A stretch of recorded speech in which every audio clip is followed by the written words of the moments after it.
Shalom Bapak Ibu dan Saudara, puji Tuhan kita dijumpakan kembali pada saat ini. Saudara, dalam perjumpaan kita saat ini saya ingin membagikan firman Tuhan dengan judul Rumah Tangga Utuh Anti Runtuh. Wah, judul yang luar biasa. Saudara yang dikasihi Tuhan, beberapa tahun yang lalu ketika anak bungsu saya sekolah di SD Kristen Petra di Surabaya, di dekat sekolah anak saya itu ada sebuah bangunan yang dijuluki rumah hantu. Saudara, kenapa dijuluki rumah hantu? Karena memang bangunannya itu sudah tidak utuh lagi. Atapnya sudah tidak ada dan beberapa dinding bangunan sudah runtuh. Kemudian kusen-kusen jendela dan sebagainya sudah tidak ada. Jadi kalau malam rumah itu gelap dan menakutkan. Nah, saudara, sangat disayangkan bangunan yang sesungguhnya bagus, besar dan dulunya itu mewah, tapi pada akhirnya runtuh, hancur. Saya berpikir seberapa kerugian yang diderita oleh pemiliknya kalau itu seandainya runtuhnya itu karena bencana alam atau karena salah di dalam membangunnya, ya. Nah, saudara, bicara masalah bangunan yang runtuh, bagaimana kalau yang runtuh itu sebuah rumah tangga? Wah, tentunya ini sangat disayangkan Bapak Ibu Saudara. Sebagaimana bangunan rumah yang runtuh dengan tiba-tiba tanpa diduga sebelumnya, padahal sudah dibiayai mahal, sudah dibangun dengan jerih lelah, jerih payah yang sekian lama, tapi kemudian runtuh itu, wah, berapa nilai kerugiannya? Lalu dalam sebuah rumah yang tiba-tiba runtuh tentunya juga ada korbannya, ya. Nah, bagaimana dengan rumah tangga yang runtuh, yang hancur? Ya sama Bapak Ibu Saudara, pasti juga ada korban dan ada nilai kerugiannya juga. Nah, Bapak Ibu Saudara yang dikasihi Tuhan, di dalam data yang saya peroleh selama tahun 2019 di Indonesia itu ada 480.618 kasus perceraian yang resmi. Nah, saudara, ini satu jumlah yang besar. Hampir 500.000 kasus perceraian terjadi di Indonesia. Nah, saudara, yang 355.842 itu diajukan oleh para istri cerai gugat. Sedangkan yang 124.776 itu diajukan oleh suami dalam wujud cerai talak. Nah, saudara yang dikasihi, kalau kita melihat data ini, sungguh ini menyedihkan. Banyak rumah tangga yang runtuh, yang hancur. Tentunya ada berbagai penyebab mengapa sebuah rumah tangga bisa runtuh. Nah, bagaimana bisa suatu rumah tangga yang dibangun dengan jerih payah dan dengan waktu yang lama tiba-tiba bisa runtuh? Lalu bagaimana menjaga agar rumah tangga tetap kokoh, tetap utuh, tegak berdiri walaupun diterpa masalah yang bertubi-tubi? Nah, saudara yang dikasihi, itulah sebabnya saya ingin sharingkan firman Tuhan pada saat ini. Mari kita membaca Matius 11 ayat 17. Matius pasal 11 ayat 17. Dalam ayat tersebut dituliskan, diceritakan, tetapi Yesus mengetahui pikiran mereka lalu berkata, setiap kerajaan yang terpecah-pecah pasti binasa, dan ini, setiap rumah tangga yang terpecah-pecah pasti runtuh. Nah, saudara yang dikasihi Tuhan, memang ayat ini sesungguhnya dicatat, ditulis dalam konteks Tuhan Yesus berbicara kepada orang-orang yang menanyakan dari mana kuasa Tuhan Yesus untuk membuat mukjizat dan keajaiban itu.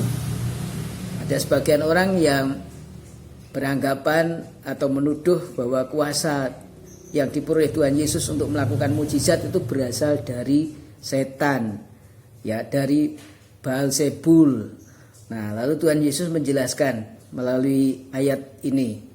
Nah, saudara, tetapi dalam perkataan Tuhan Yesus, Tuhan juga berbicara dalam konteksnya rumah tangga. Dia berkata setiap rumah tangga yang terpecah-pecah pasti runtuh.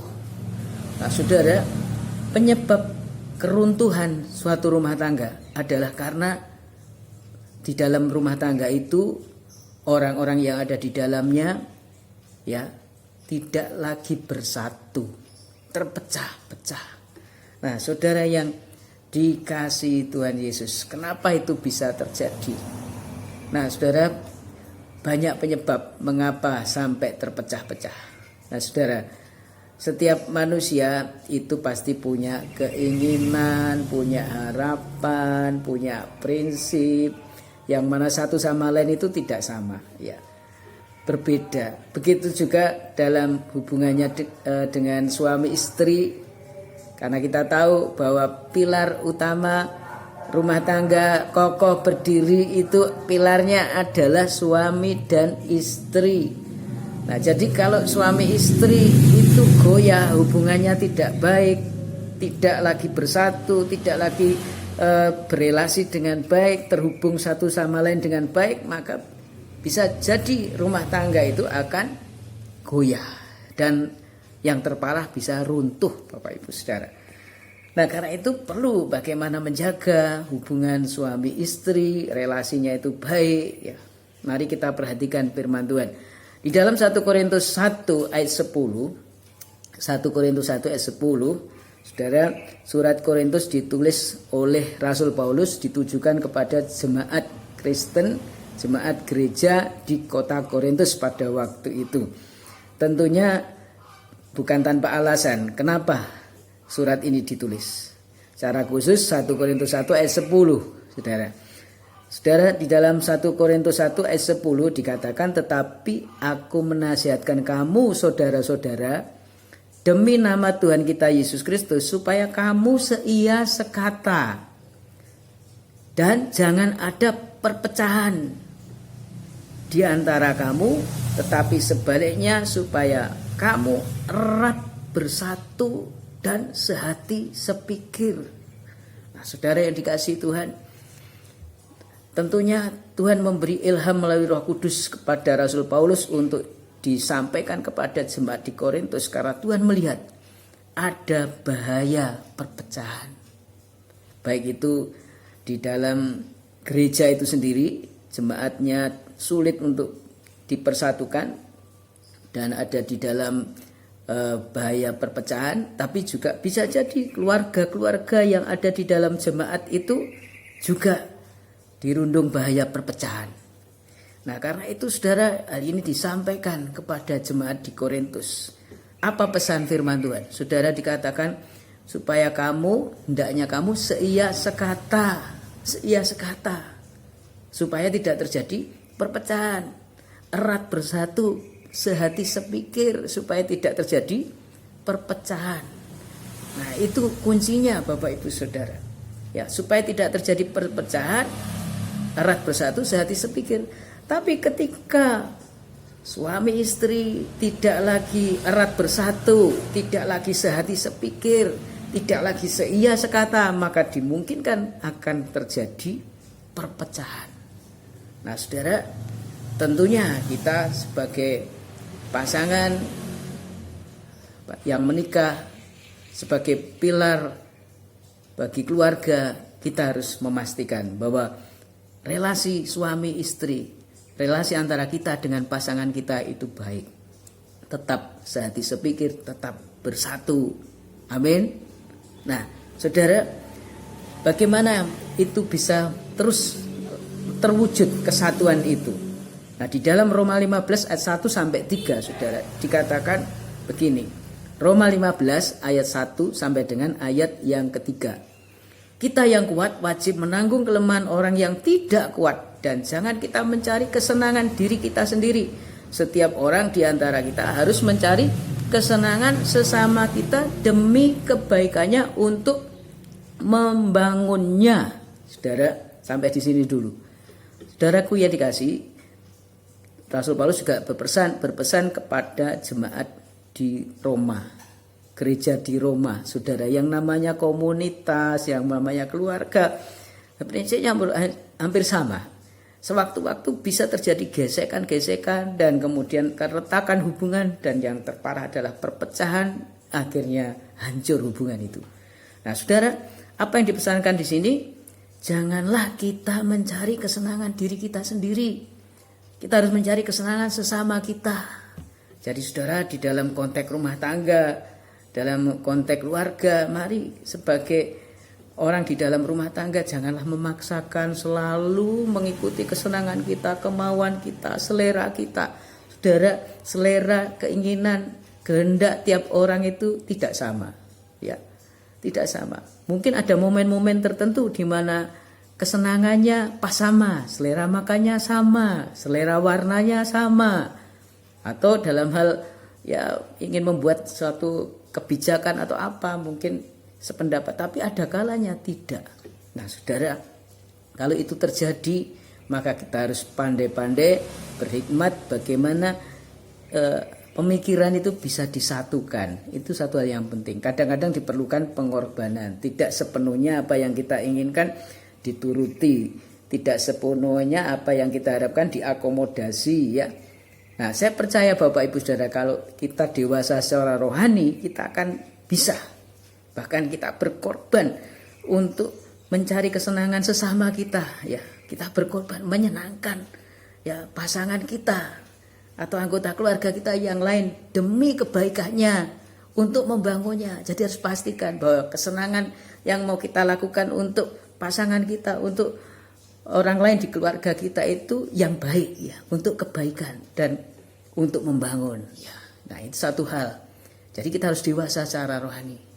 Tapi yang penting juga kita harus percaya Bapak Ibu Saudara bahwa Tuhan merancangkan rumah tangga, keluarga itu agar kehidupan manusia menjadi lebih baik. Sebab tidak baik kalau manusia itu hidup seorang diri.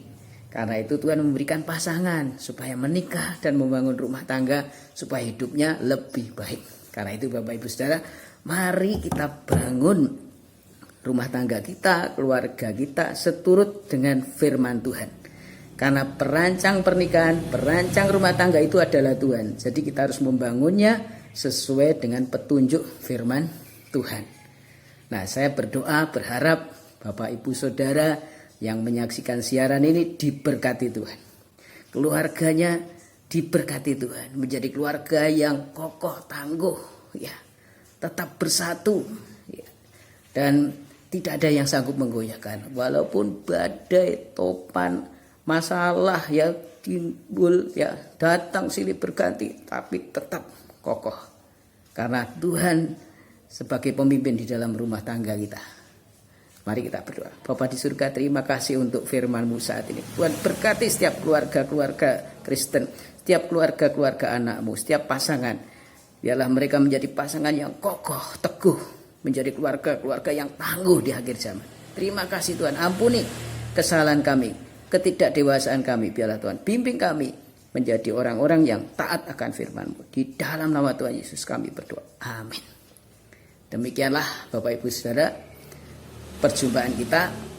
Biarlah waktu yang singkat ini dan apa yang saya sampaikan di saat ini menjadi berkat buat Bapak Ibu semuanya.